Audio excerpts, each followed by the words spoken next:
el género, el erotismo, la reproducción, o también ahora le llamamos reproductividad, porque está sucediendo unos cambios sociales en donde muchas parejas ya no deciden reproducirse como tal, de tener hijos.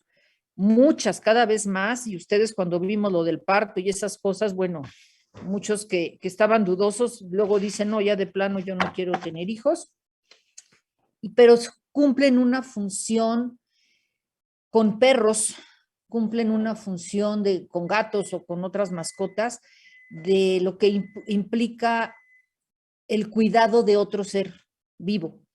Entonces, por eso ya más estamos utilizando la palabra reproductividad por la función de cuidado al otro ser, más que la reproducción de transmitir sus genes.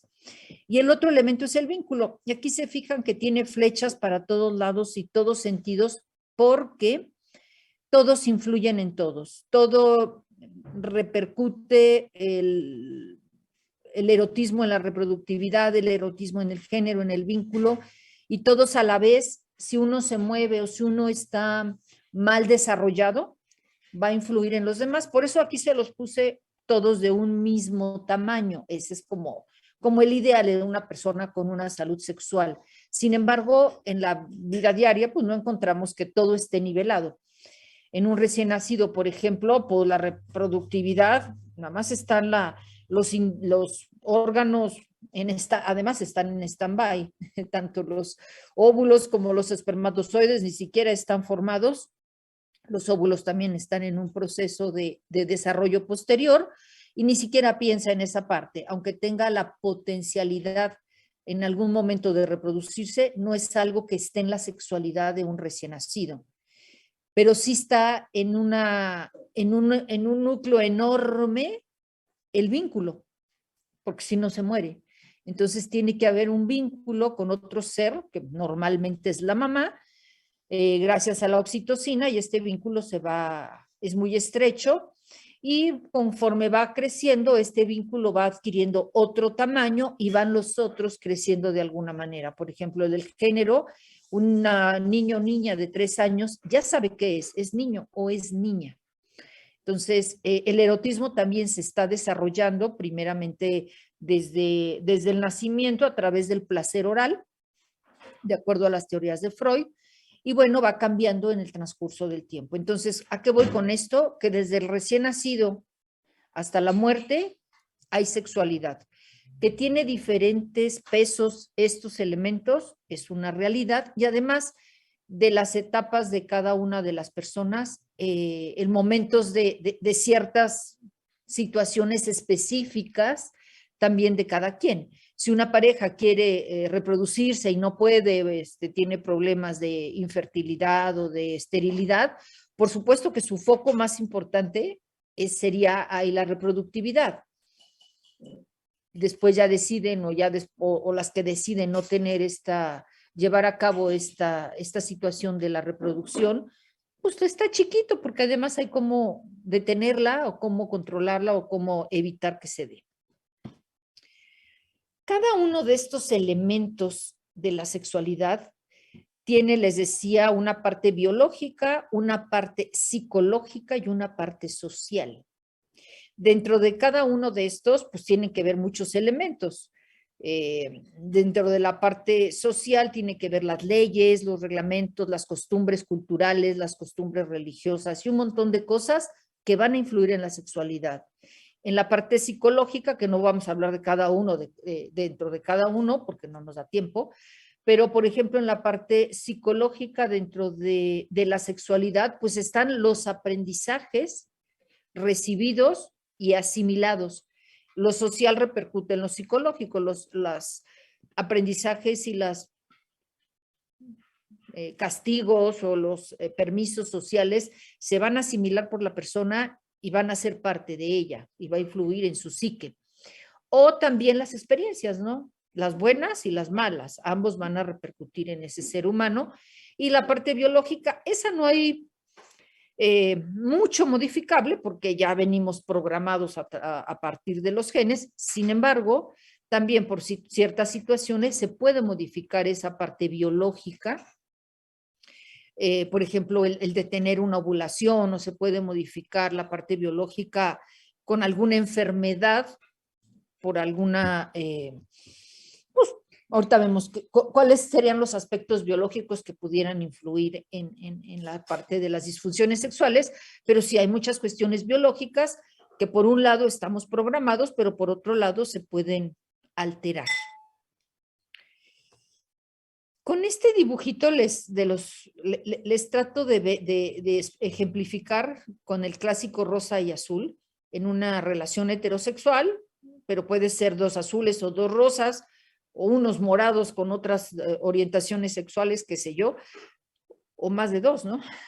más de dos, dos azules y un rosa, o cómo se den esta sexualidad compartida entre seres humanos, pero lo hace muy complejo porque cada uno aporta en esa interacción todo su bagaje de esos 4 elementos y además de su parte biológica, su parte psicológica y su parte social. Es por ello que la sexualidad es muy, muy compleja, cuando además se interactúa, y pues por eso tenemos pacientes los que nos dedicamos a esto, y por eso hay tantos estudios y tantas repercusiones que además pueden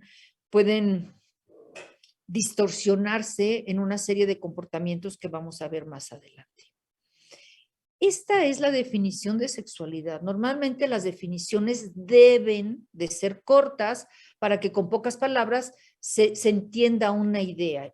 Y en sexualidad no ocurre eso. Es una definición que surgió en el año 2000. Se reunieron en la ciudad de Antigua Guatemala expertos de todo el mundo que fueron invitados por la ONU, por una dependencia de la ONU,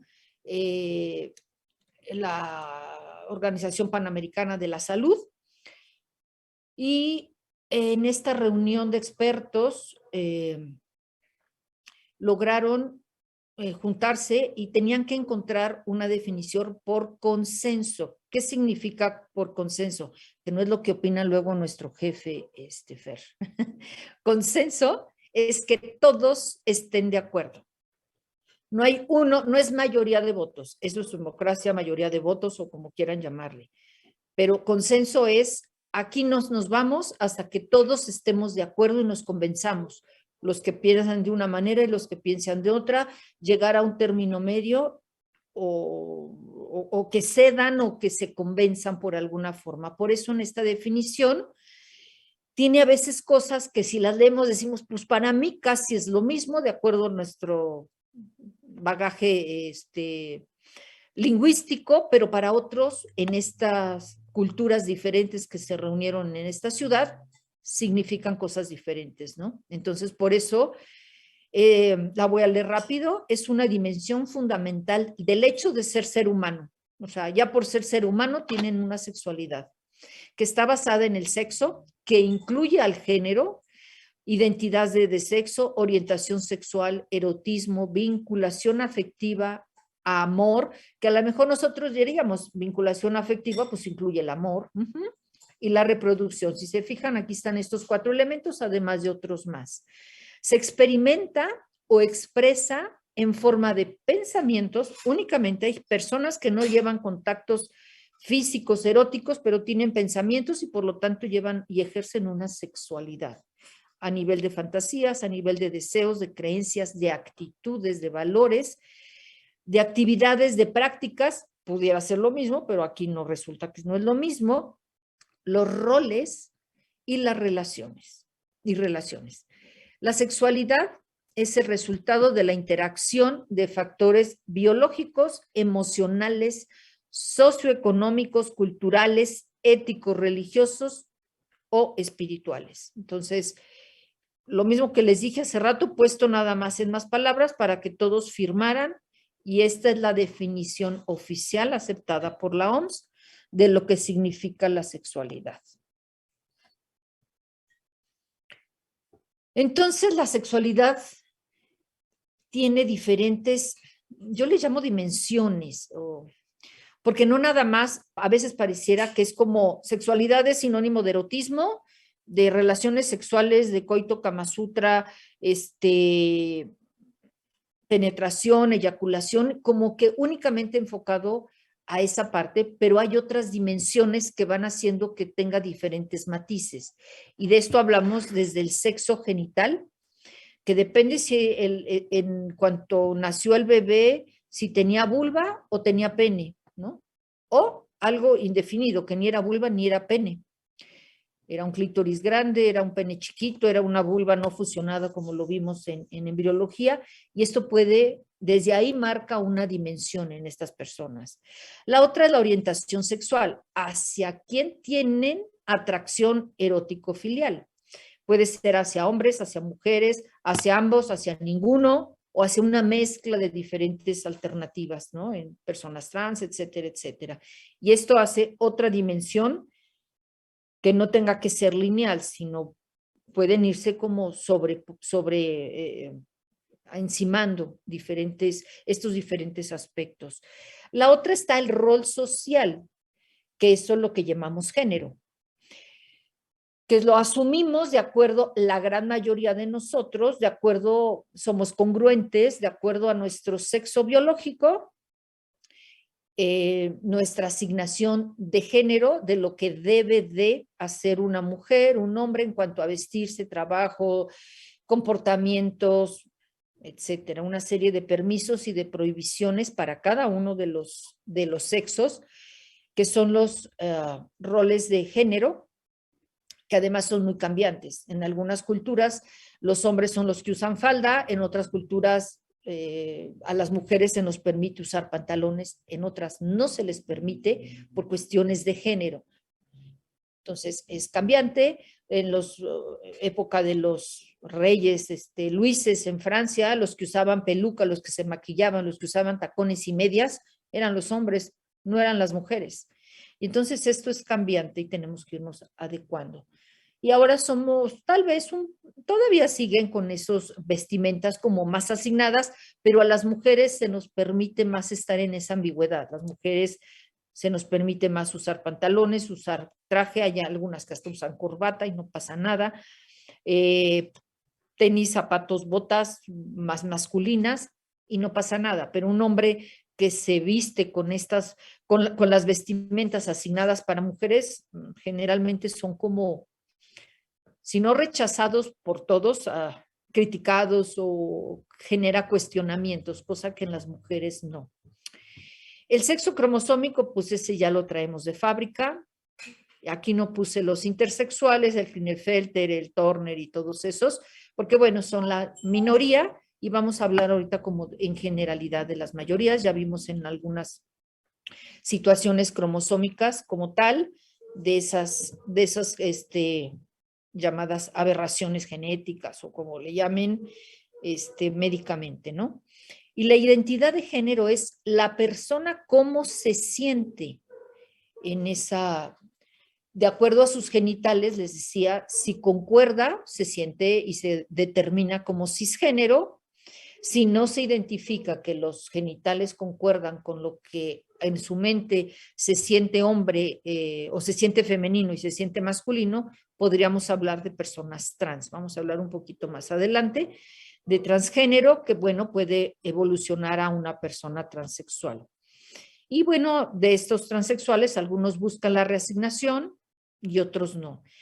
Les puse nada más estos, pero luego hay una serie de más sutilezas dentro de cada una de estas situaciones, pero para términos generales, quiero que se quiten de la mente que ser hombre le tiene que gustar las mujeres, se tiene que vestir como hombre y tiene todas las cualidades sociales de un hombre. Somos la mayoría, pero no todo mundo tiene esa misma línea de congruencia. Hay quienes no son tan congruentes y pueden hacer una mezcolanza y un collage de todas estas situaciones. Vamos a hablar de género. De género les voy a hablar de identidad, algo muy leve, la disforia de género y la que también, ay, ¿por qué le puse aquí disfunciones? Aquí no va disfunciones sexuales, táchelo de aquí, van en erotismo. Ay, ¿por qué se me fue acá? No sé, pero bueno. La identidad sexual, esto es un punto muy importante, que es el saberse perteneciente a un género, un sexo, asumirse, identificarse a él y sentirse orgulloso, orgullosa de sí mismo. Es lo anterior cuando está en esa congruencia. Si yo me identifico como mujer, me vivo como femenina, me siento orgullosa de ser mujer, lo asumo, lo expreso de mil maneras en mi vida cotidiana y bueno, a eso se le llama una identidad de género que es congruente con el sexo. Y en una palabra técnica se le llama cisgénero con C. Hay quienes no están en esta sintonía como tal y podemos encontrar a las personas transgénero en las que sienten que tienen un sexo, que su sexo biológico en cuanto a genitales, no concuerda con lo que se sienten o se viven como hombres masculinos o como mujeres femeninas, sino al contrario.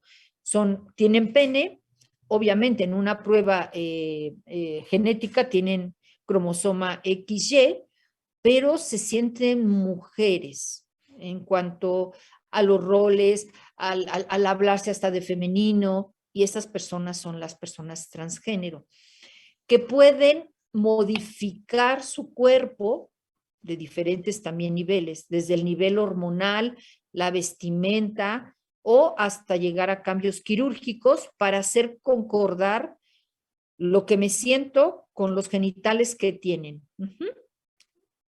Y entonces es a lo que le llamamos transexual, el que se somete a cambios ya, les decía, hormonales, quirúrgicos, para cambiar esa anatomía biológica.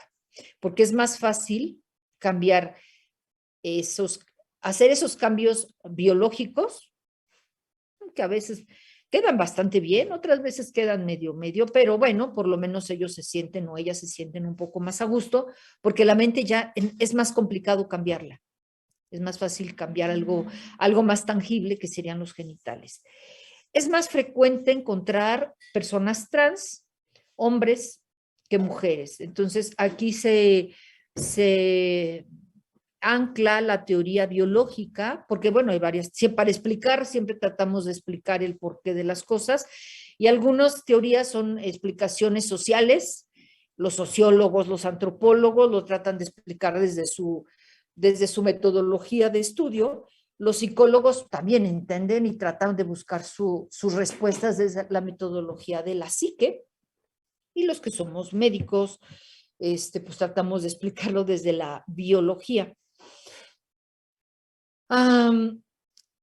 La que es más fuerte últimamente, porque se pueden hacer estudios más factibles, porque hay más aparatos de resonancia magnética funcional y cada vez hay más opciones de laboratorio y de gabinete para explicar esas situaciones, es la teoría biológica, aunque las otras no están descartadas, pero cada vez van perdiendo fuerza. Y en la teoría biológica nos llama la atención porque hay más hombres que mujeres. Si fuera psicológica, cuando los biologicistas les echan abajo las teorías a los psicólogos, es socialmente qué es más importante. Lo pongo entre comillas, pero es una realidad.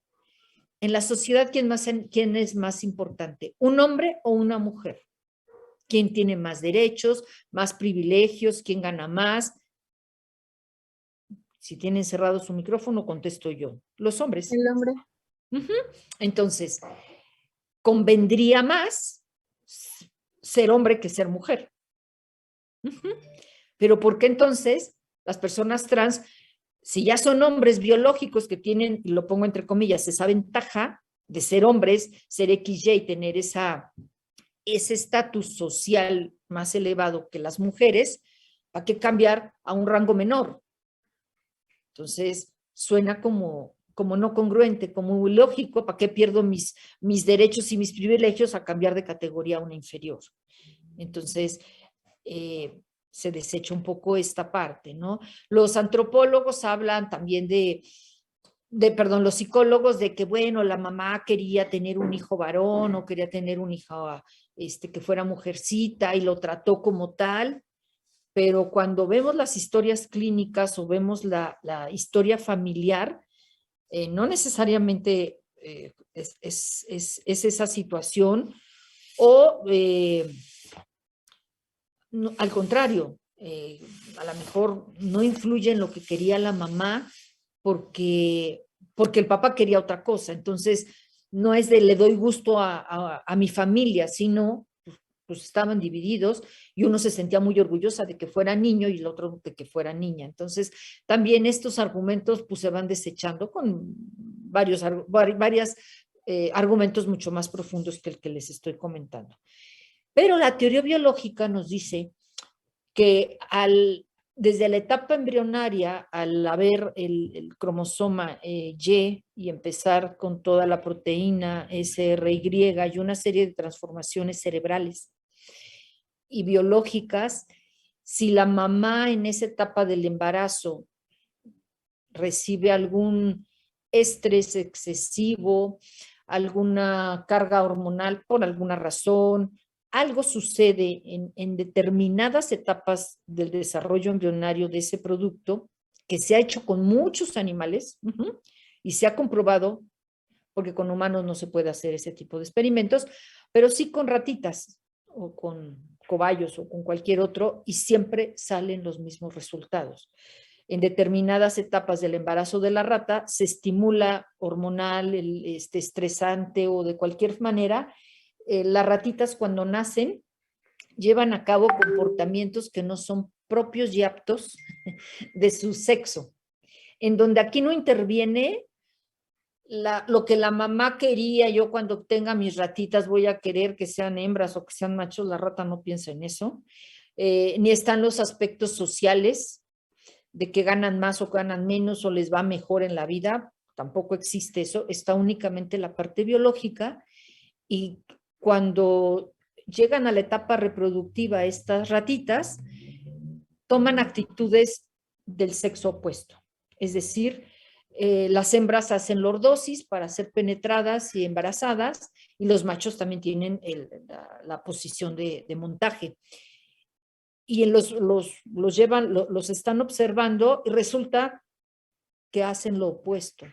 Las ratitas macho hacen lordosis y se dejan penetrar o se ponen en posición para ser penetrados, aunque sean machos y aunque esté otra hembra en estro, porque ya cambió algo en ese desarrollo cerebral y se hicieron, lo voy a decir de alguna manera, no es la palabra, trans, ¿no?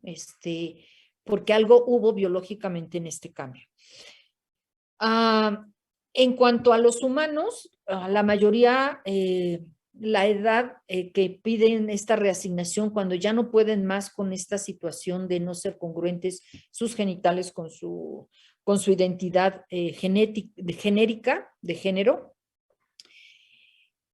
o se suicidan muchos en etapa temprana, porque no saben quiénes son, no se asumen, la sociedad, la familia, hay muchísima presión de no dejarlos ser quienes son. Muchos se suicidan o tienen accidentes, lo pongo entre comillas, ¿no? Porque igual no todos agarran una pistola o una cuerda y se ahorcan, pero hacen cosas bastante peligrosas buscando la muerte.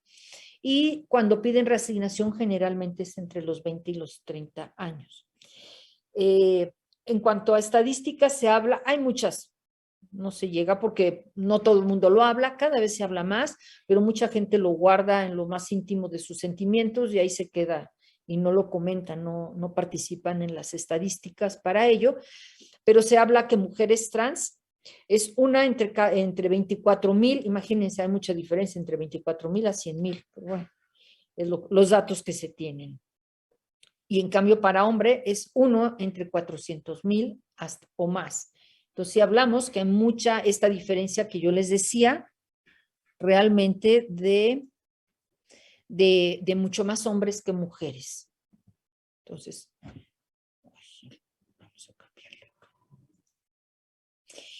Este dibujito lo saqué de CONAPRED, me pareció interesante. Yo hacía uno, pero este está más completo porque aquí le agregaron la identidad cultural, que en nuestro país tenemos a los mushes, ¿no? Que son un grupo, una etnia que vive en el istmo de Tehuantepec, en donde asumen un sexo, ellos hay un tercer sexo o un intersexo, entre que no son homosexuales como tal, pero no son, más trans que homosexuales y tienen un lugar en la cultura, en las familias que se da porque tienen ventajas y además tienen obligaciones, pero cumplen un rol y donde pueden llevar de manera más libre esas personas trans una vida social mucho más aceptable, ¿no? Entonces está desde el evento de la vela y todo los rituales se visten y se quedan con la herencia de la familia, con la casa,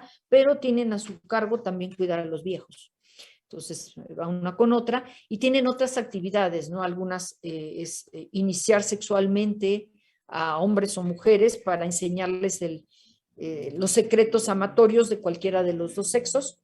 Entonces, es todo un rol cultural muy interesante, ¿no? La expresión de género es la forma en que nos expresamos de acuerdo a nuestra cultura. Cada cultura tiene la suya. La forma de hablar, los manerismos que se nos permite de mover las manos a hombres y mujeres. Es más, cuando hacen burla a alguien homosexual o mueven más las manos, ¿no? Exageradas, que ni siquiera a lo mejor las movemos así las mujeres, pero esos son como los datos de esto está permitido para hombres y hasta aquí para mujeres. O cuando un hombre hace algún ademán un poco más femenino, le hacen burlas, se ríen, lo señalan, etcétera.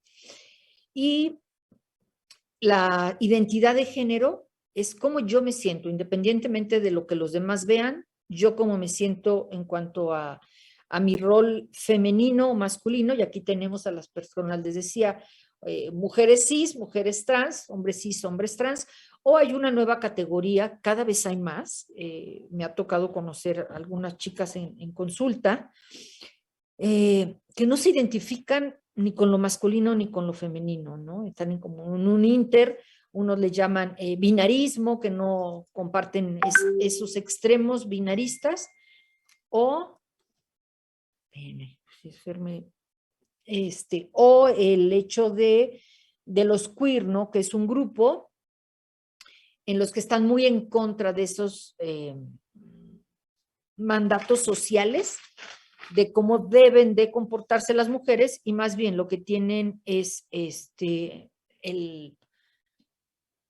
la rebeldía de ahora me visto de mujer, traigo barbas y me dejo el pene y un montón de cosas como que hacen esta incongruencia de lo que la mayoría nos asumimos en esa congruencia. No sé, no lo asumen como tal, pero sí es todo un movimiento más social y más de rebeldía. Las características sexuales, bueno, pues ahí está, los genitales y la anatomía, que lo vemos, es lo que vemos en reproducción, en el módulo de reproductor, y la orientación sexual es hacia quién se siente la atracción, el gusto, el enamoramiento, y puede ser a ninguno, a cualquiera, me da igual, hombres o mujeres, o personas del sexo opuesto, del mismo sexo, o me da igual si son trans, mujeres, hombres, da lo mismo, se enamoran del ser humano, ¿no? Y es lo que le llaman los pansexuales, que les da igual la identidad con la que se asuma la persona, se enamoran de alguien y punto. Bueno, hasta aquí, mejor le dejamos las preguntas al final. Me sigo de rollo porque además se nos va a acabar el tiempo. Nos quedan 5 minutos para dejar un espacio al final de las preguntas puntuales porque a lo mejor se van respondiendo en lo largo de esto. Otro tema que me pidieron fue lo de los conflictos de pareja, la diversidad sexual y la atracción y el enamoramiento. Y bueno, para escoger pareja hay elementos biológicos, emocionales y sociales, ¿no? Y los elementos biológicos por los que nos enamoramos y por los que escogemos una pareja, entre tantas opciones que puede haber por ahí, tiene que ver con la química, con esas feromonas, endorfinas, hormonas, lo que biológicamente hace incompatible un ser humano con otro. Cuando más inmunológicamente nos parecemos, más nos rechazamos. Por eso no nos llama la atención el hermano o el primo, porque genéticamente compartimos mucho. Lo que buscamos son las diferencias genéticas, que no las tenemos conscientes, pero sí nuestra química, desde un olor y desde algo que decimos, tiene un no sé qué que me llama la atención y que me encanta, ese no sé qué va mucho también por esta parte biológica, en donde se liberan neurotransmisores, se liberan estas sustancias químicas que somos las mujeres las que lo detectamos con un órgano vemoronasal, porque tenemos ahí unos receptores especiales para detectar cuál pudiera ser el mejor macho para nuestra reproducción. Aunque no queramos reproducirnos biológicamente, ya lo traemos diseñado. Y además es un riesgo biológico y es pues, la intención de estar en este mundo, el reproducir los genes y que la especie humana no se deteriore. La estamos deteriorando en otros aspectos, ¿no? Los aspectos de contaminación y de un montón de fregaderas y el COVID y quién sabe qué tanto haya detrás, pero bueno, biológicamente estamos diseñados para buscar al mejor espécimen para perpetuar nuestros genes. Hay otros elementos también emocionales involucrados, que es el que nos complementemos, ¿no? Algo que me falta a mí, que observo en el otro, que ya pasó el filtro biológico, ¿no? Y dices, oye, mami, qué bien baila yo bailo bien mal y me encanta cómo baila, o qué chistes tan lindos cuenta, o qué tal es y yo no lo soy, y es como lo que a mí me falta en el otro lo veo y me complementa. Otra cosa que también nos llama la atención emocionalmente son lo opuesto. Es también ese gusto, porque cuando somos tan idénticos también puede ser aburrido, y entonces también nos llama la atención ese opuesto que está en relación un poco con la complementariedad, o de plano ni siquiera me complementa, es totalmente lo opuesto. O lo que sí coincidimos, que también es otro elemento, si no fuera puro opuesto, pues tampoco tendríamos como opciones de concordar en algo. Entonces, también tienen que ver esa similitud de algunos aspectos. Las figuras parentales, pues sí, que se aparezca a mamá y a papá, está en ese inconsciente. No es de casualidad que algunas nos parezcamos a la suegra, ustedes que, bueno, pueden ver que a lo mejor algunas características de su abuela paterna las tenga la mamá, y porque se van buscando esos detalles, esas personalidades, aspectos, actitudes, porque fueron con las que se crecieron, ¿no? Y las que se pueden ir buscando en la vida, en esas figuras, ¿no? Igual de la mamá, del papá, da igual. Y la otra es las figuras parentales conscientes opuestas, que es lo más sano, ¿no? Odio de mi mamá tal cosa, no me voy a buscar una pareja que haga lo mismo. Estar consciente de ello, ¿no? Y esto sucede cuando vemos parejas alcohólicas, ¿no? En donde el papá era alcohólico, va y se busca una pareja alcohólica, y luego la siguiente generación igual. Entonces, ahí no están rompiendo esos patrones patológicos conscientes de lo que no quiero, o sea, quien sea, pero que no sea alcohólico, que no sea un enfermo alcohólico. Y nada más para terminar, a ver si con lo social, antes de que se nos corte y nos volvemos a conectar a la misma ya de volada sin receso, si no, no nos va a dar tiempo. Y la social, pues tiene que ver con todo eso cultural, ¿no? Economía, no nos vamos a fijar en alguien mucho menor, culturalmente, socialmente, académicamente, o de la misma religión, etcétera, ¿no? También la sociedad nos marca, pues, con quién no somos más compatibles para que nuestro entorno social y familiar acepte esa persona, encaje